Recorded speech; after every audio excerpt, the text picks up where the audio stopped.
I felt super called to make this video because I've been getting this question a lot recently. How do you maintain faith when you are navigating through difficult times? How do you maintain faith when it feels like your whole world is crashing down and when it feels like everything is working against you?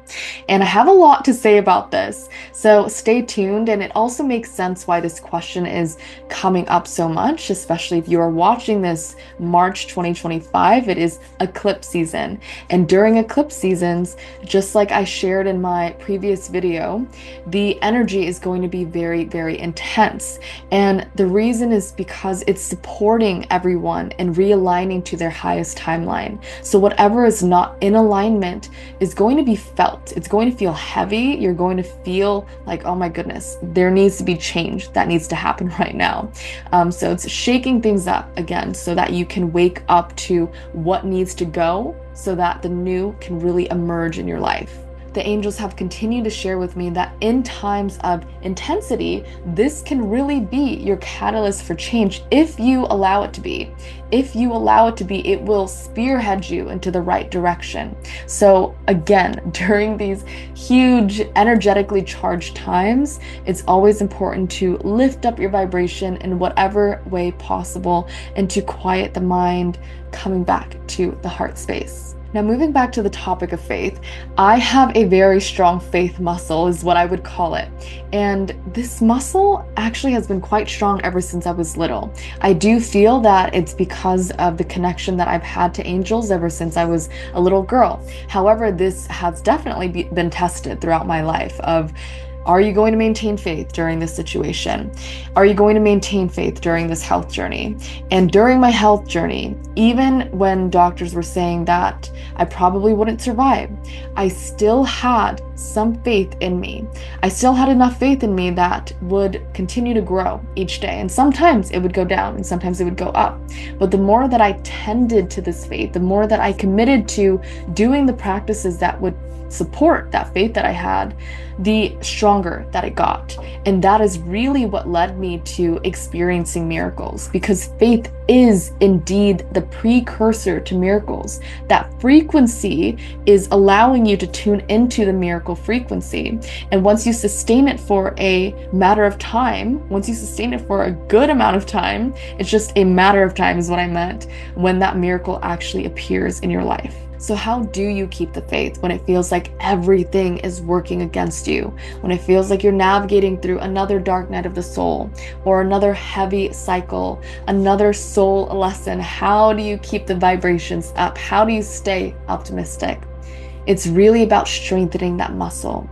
So it's not about just jumping all the way to that energy of faith. Sometimes it's going to take those baby steps to getting you there. Sometimes it's going to take you really, really committing to the practices that, even though they don't feel good right now to commit, you know that they are lifting you higher and higher into the light. And then you will feel good from continuing to do those practices. The first practice that I highly recommend to anybody, because it also has changed my life very, very significantly, is meditation. Choosing to quiet the mind, even if you don't feel like it's quieting at that time, but setting the intention and following through with that intention of meditation, even if it's 5 minutes a day. That 5 minutes adds up. Things that you do every single day, they compound over time and then they become part of your frequency. So meditation was a huge part in my life when I was navigating through some of the most anxious times in my life. I used to be such an anxious person. I used to live a lot in my head. So I have a lot of empathy for people that are feeling that same way. It was debilitating. It felt like I wasn't able to do anything because I was stuck in analysis paralysis, or I was stuck in my own way, blocking myself from even taking action because I couldn't move. I felt paralyzed. But seeking out support, seeking out meditation as that medicine for me was the beginning point to where everything else started to come in alignment for me. But it took me committing to the practice. My angels were like, you better meditate. They didn't say it like that, but they were definitely guiding me to meditate. And I just knew. I knew deep down that this was for my highest good. So I chose to act on it. And the more that I committed to this, after a month of straight meditating, whether it be 5 minutes a day, 10 minutes a day, I believe I did at least 10 minutes a day. Something clicked within me. And that click, that feeling was this overwhelming sense of peace that I can't even describe. It felt like this beautiful blanket of peace was wrapped around me. And then I knew right then and there why people choose to meditate. I could feel my connection to a higher power, something greater than me that felt so beautiful, so pure, so loving. And from there, I never stopped meditating. Another reason why meditation is such a powerful medicine is because it unpacks the layers of the ego that hide you from the truth, that prevent you from seeing beyond the veil and keeps you stuck in the mind, which is a very scary place to be if you haven't tended to the mind and really taken care of that garden of the mind. Being stuck there can really take you down some spirals. And I know how that feels, and that's also why I am so adamant about tending to this muscle daily, continuing to come back to my mindfulness practices, and to continue to encourage others to do so as well, because the stronger that this muscle is, even when there is those egoic tendencies and any triggers that come up, you have more of the tools necessary that will take you out of that ego spiral or take you out of those negative thoughts and bring you back to a state of peace. But it is about continuing to strengthen this muscle.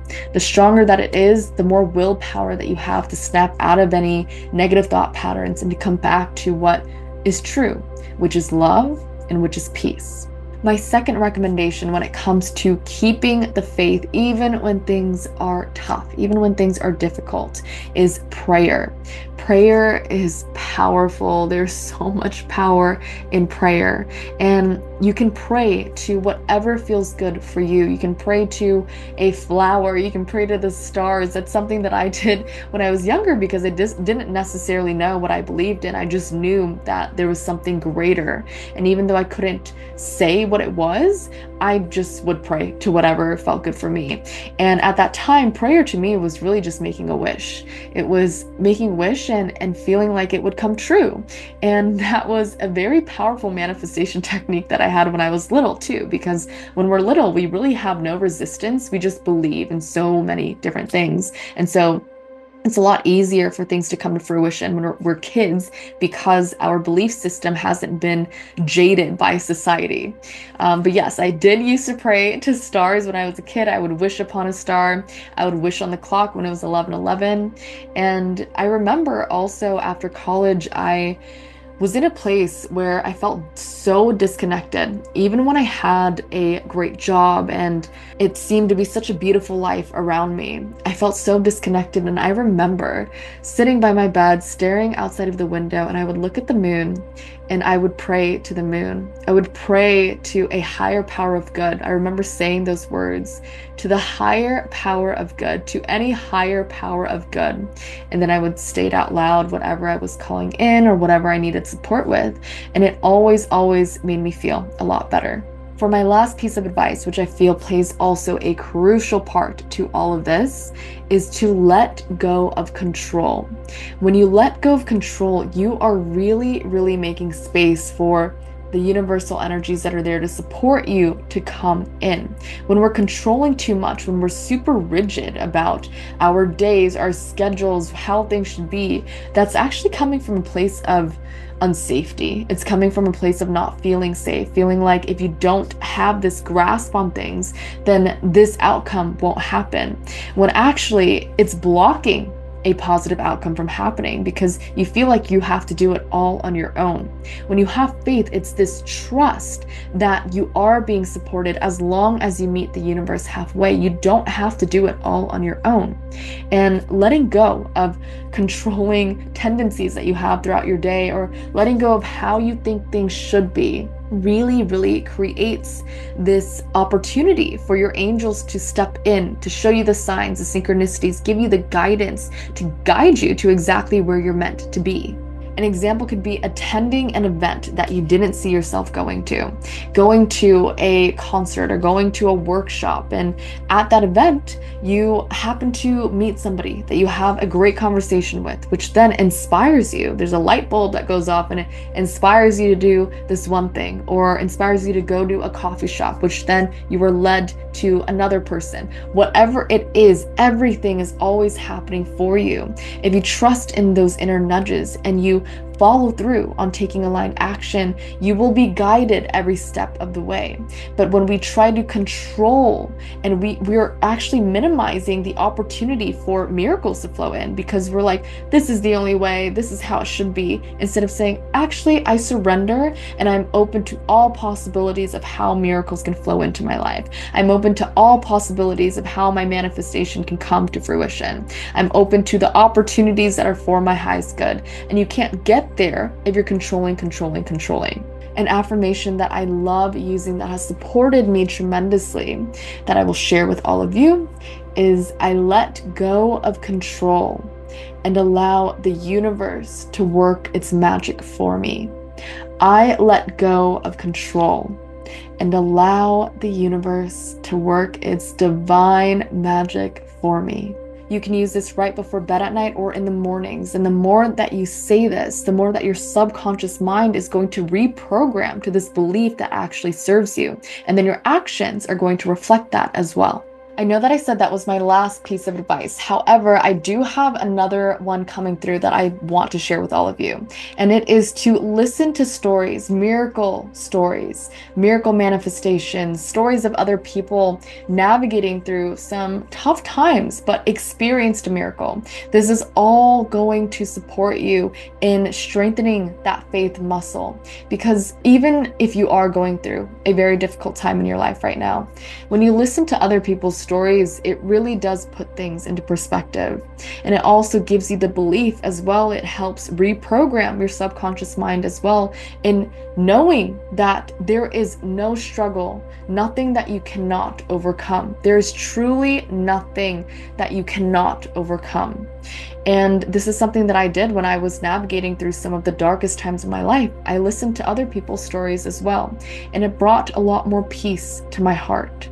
So I hope that this recommendation helps you. I hope that any of the recommendations that I shared, whatever resonated with you, please implement them into your life. Continue to raise your vibration and sustain that frequency, because your frequency creates your reality. Your beliefs create your reality. And I want you all to experience endless miracles today, tomorrow, each and every day. If you made it to the end of this video, thank you for watching. I love you all so much, and I appreciate each of you for being part of this beautiful community. And if you're not part of the community yet, feel free to subscribe down below, and you'll see more videos from me.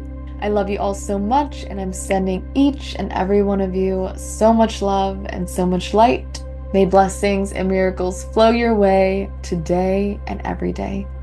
Bye, everyone.